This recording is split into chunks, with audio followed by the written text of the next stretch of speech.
Aya magambo duhura nayo uko bwije nuko bukeye. Muddy hamwe na slippery. Muddy, slippery niko tubisoma. My shoes are muddy. Ni ukuvuga ngo inkweto zanjye zifite icyondo cyangwa se zuzuye icyondo. My shoes are muddy. Inkweto zanjye zuzuye icyondo. The road is muddy after the rain. Ni ukuvuga ngo umuhanda uba wuzuye icyondo nyuma y'uko imvura iguye. Umuhanda uba wuzuye icyondo nyuma y'uko imvura iguye. The children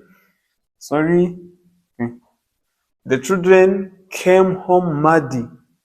The children came home muddy. Ni ukuvuga ngo abana baje mu rugo buzuye icyondo. Came home muddy. Baje mu rugo buzuye icyondo. Slippery. This road is slippery. Uyu muhanda uranyerera.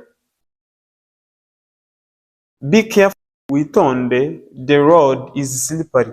Witonde, umuhanda uranyerera. Be careful, the road is slippery. Witonde, umuhanda uranyerera. Abantu benshi bari kumbaza nimba tugira physical class, gusa nta physical class twigishirizamo kuko dukunze kwigisha umuntu ku giti cye. Ntabwo tujya duhuza abantu bafite level zitandukanye ngo tubahurize muri class imwe, ahubwo tukwitaho ku giti cyawe. Ugasanga abantu barigana icyongereza cyo kuvuga, ariko ugasanga umwe afata vuba, undi ugasanga biragoye ko afata, undi ugasanga wenda yarangije nka university, ugasanga abantu bahurijwe hamwe. So twe ntabwo uko tubikora, twigisha umuntu ku giti cye, tuguhuza n'abandi mu gihe ugeze kuri level yo gutangira kuganira, kuko tugoreza utuntu dukeya twibanze turi bugufashe gutangira kuganira vuba. Then wamara kudufata nibwo duhita tukujyana muri class aho tuba dutoreza abandi kuganira muri kuri the same level. Gusa ntabwo tujya duhuza abantu batari kuri the same level.